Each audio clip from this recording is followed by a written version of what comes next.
Tracking more storms hitting the west, I'm ABC 10 Chief Meteorologist Monica Woods. Nice to see a pipeline of storms coming in from the Pacific, especially after a slow start to our winter season. We had that storm track move to the south of us, allowing that chilly air to move on in.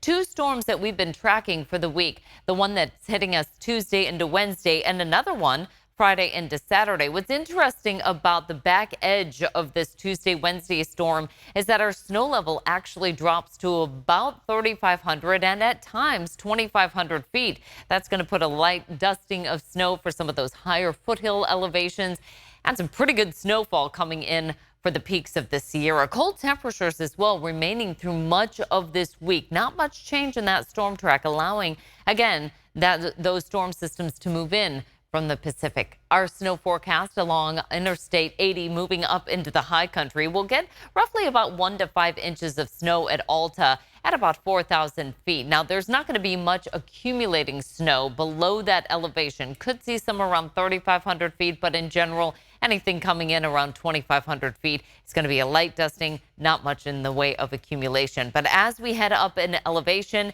especially by the time we get to the summit, anywhere from about 1 to 2 feet of snow, some of those highest peaks will get in on almost 3 feet of snow. We need that as well because much of the ski resorts have been a little bit what they call mothy, where we're seeing some of those rocks popping on through.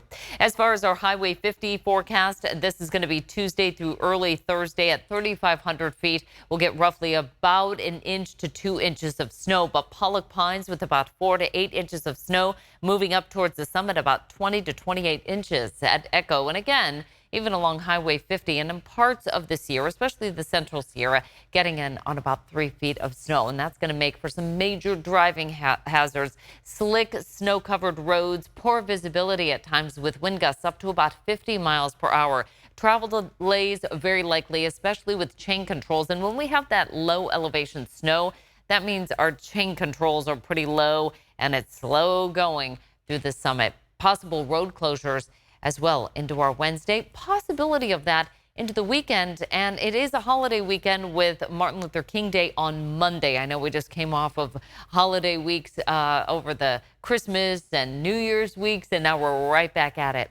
Winter storm warning goes into effect overnight Tuesday into early Wednesday. This is going to take us through our very early Thursday morning forecast, and you can see that covers much of that 80-50 corridor as well as parts of the upper foothills that extends both north of I-80 and south of Highway 50. Over towards the coast, it's a coastal flood advisory. That's because we've got the king tides going on. This is going to continue through Wednesday at 11 a.m. Here's some of the key factors to keep in mind. So whether you're heading east or west, we're going to have some of those advisories issued for our Wednesday.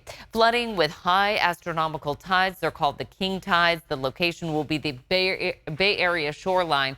Timing on this is going to be from about 8 o'clock in the morning until 11 o'clock in the morning, where we could see some of those very close to the coast flooding issues with parking lots as well as some of those roads, and the high tide coming in at about 9:42 in the morning. After that, we'll start to see some of those tides recede. As far as what we're expecting with rainfall, we're not going to really add any additional flooding concerns from any rain. This is going to be a bigger snow producer for us, especially with that cold air coming in, currently affecting parts of the Pacific Northwest. It's going to slide its way southward throughout the overnight hours into our Wednesday. Here's a look at the timeline with our future cast. During the Wednesday morning commute, we're dry for the valley, but the rain, it's going to be spotty for the foothills. Snow, though, continues for the Sierra, especially in that 80-50 corridor. Major and extreme winter severity index expected during this time frame on Wednesday. Just some spotty showers here along the coast. More rain coming in along the northwest coast. As we head into our noontime hours, spotty showers throughout the valley and the foothills. Snow, though, it continues for the Sierra. That's why we're expecting bigger snowfall totals for the Sierra than, say, rain for the valley, where we'll be lucky to get 1/10 of an inch of rain. Snow continues until about 8 p.m. At that point, we really start to wind things down. Again, that's just from our Tuesday, Wednesday storm system. As I mentioned, with our rainfall, it's going to be spotty with just light drizzle here and there, about 1/10 of an inch of precipitation coming through. Some precipitation along the coast at about 1/4 of an inch, and higher totals again for the foothills and the Sierra. That's just the first weather system we're tracking for the week. Another one brewing out in the Pacific, and this one a little bit different. In fact, it is a bit of a warmer storm, but one that holds the potential to bring us more snowfall. That snow line, though, will be closer to about 5,500 to 6,000 feet. Still decent for this year, and we need that snow. If we were to take our snowpack right now, melt it down, that snow water equivalent equates to about 38% of average for the northern Sierra. Central Sierra, 37% and 28% for the southern Sierra. A drastic difference than what we were seeing last year at this time. Statewide average is at 35%. Now, since we had such a huge year last year, the fact that we don't have huge numbers right now isn't huge concern. We can really coast through this year with a pretty good safety net, given what we saw last year. This is indeed the month that we typically see our biggest snowfall at the Lake Tahoe Basin. It starts to taper off during February and March. Those can be big months, though, for snowfall. By April, May, we start to see more in the way of melting than, say, actual snow coming in. Our statewide precipitation, the sheer numbers look decent enough, but when you take a look at the deficits, they continue to grow. December was pretty weak in terms of rainfall, and January's had a little bit of a slower start than we'd like to see. Overall, we're down by about 1 to almost 2 inches of precipitation throughout the northern part of the state. Southern part of the state, about a half an inch to an inch and a half behind where we normally see at this point in the season. Our reservoirs, as I mentioned, got a little bit of a safety net going on. So currently we're at about 50 to 70% full, but still above average for Folsom, Oroville, and Shasta. Shasta being our biggest reservoir in the state, Oroville the second biggest. New Melones, Don Pedro, and San Luis anywhere from about 90 to 150% of historical average, and New Melones and Don Pedro actually still sitting at about 80 to 83% full. So those look a little bit fuller at this point. We're in flood control mode right now, not necessarily water supply. Active weather timeline shapes up like this. Showers become heavier overnight tonight through tomorrow for snow, not so much in the way of rain. Dry with patchy morning frost on Thursday. Friday, mostly cloudy with overnight rain and snow developing, and that leads us into the beginning of our 3-day weekend with rain and snow on Saturday, clearing pretty quickly, though, after that. And you can see how this is all unfolding with that Wednesday storm system primarily affecting the Sierra. It'll be out of here for the valley during the afternoon hours and then finally starting to wind down by very early on Thursday for the Sierra. And that's why that winter storm warning expires at 1 o'clock in the morning on Thursday. Then we start gearing up for this next weather maker. It's brewing off the coast here, and it starts to move our way by our Saturday forecast. So if your travel plans take you into the high country, I know this is a big weekend for skiers and snowboarders, especially during a 3-day weekend. Be prepared for not the best travel on Saturday. If you can get a jump start on that on Friday, would be better advised, although the volume of traffic on Friday, as you know, anybody heading up Highway 50 or I-80, you know, is really busy on Friday heading up into the higher elevations for that Lake Tahoe Basin. Just really beautiful up there, though, this weekend. If you can delay your travel even into Saturday evening, if you have Monday off and you want to make a 2-day ski and snowboard event, well, Sunday into Monday should be pretty decent travel.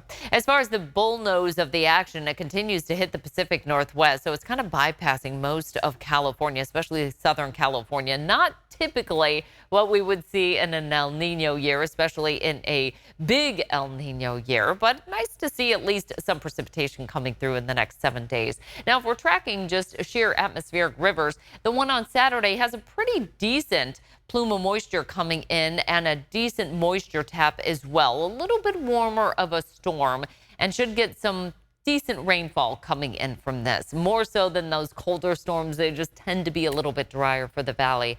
A likely wetter scenario shaping up for the middle of January, however, likely warmer. And you saw with that setup how we're starting to draw a little bit more from the warmer part of the Pacific than, say, the colder air coming in from the north.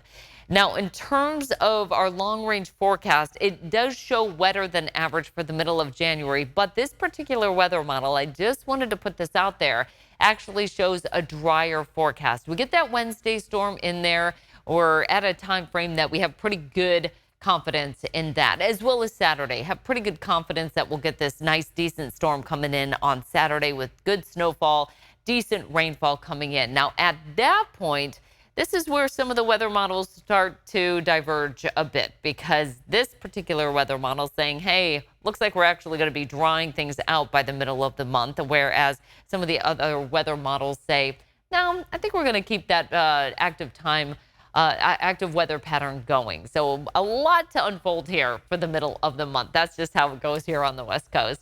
Highs for tomorrow near 30 for this year. It's going to be chilly. Forest Hill 38 degrees, Pollock Pines 35. As we head down in elevation, it'll be a rain event for Placerville at 43 degrees, Auburn at 47, Oroville up to 55. Along the coast, it's a rainy day with those king tides in play, so watch out for some coastal flooding potentially, especially for the parking lots. San Francisco at 56 degrees, Fairfield as well, Rio Vista in the Delta at 57. As we make our way inland, a cloudy day, periods of just some light showers coming through. Highs will warm into the 50s. We're at 50 for Folsom, 46 for El Dorado Hills, Yuba City 58, Stockton at 56 degrees. Our 5-day forecast, we get a break in the active weather, as I mentioned, for the mountains Thursday and Friday. We're right back at it Saturday into early Sunday.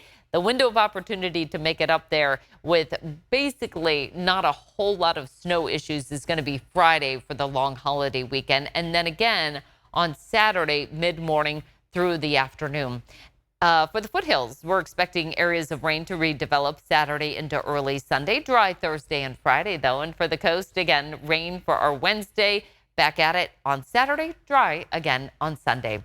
Our 10-day forecast, on and off showers continue through this 10-day forecast. What's interesting, though, as I mentioned, we are going to start to warm things up next week, so that snow line will go up during next week's rain and snow events that are coming on through.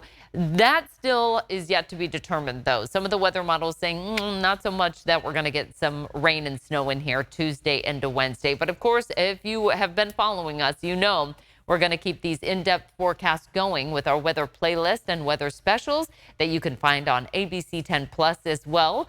That we have Mega Flood, Water Wasted, and our California Drought series. Be sure to download that. It's free on Apple TV, Roku, and Fire TV.